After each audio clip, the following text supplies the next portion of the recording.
বসাছে এখন এদের এইভাবে সব বাদাম ভাজা শেষ। এইভাবে এরকম করে না থাকলে বা জাহি থাকলে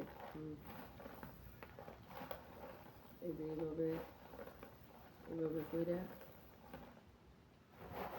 তারপরে এই যে দায়রা সব ফালাই নেবেন। বন্ধ করবেন। সাদা হয়ে গেল।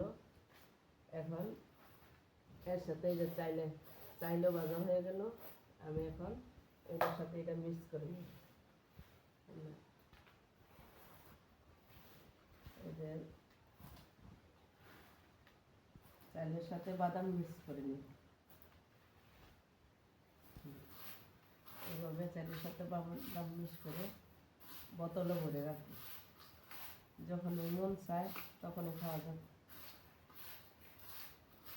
কে এভাবে খেয়েছেন একটু কমেন্টে বলবেন।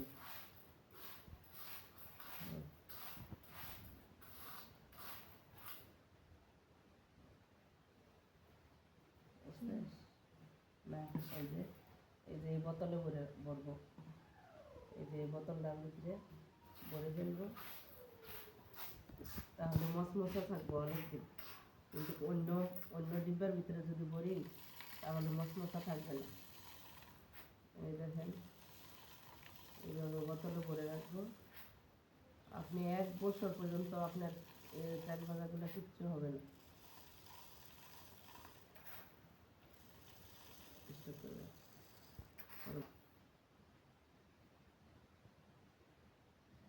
মশমশা থাকবে।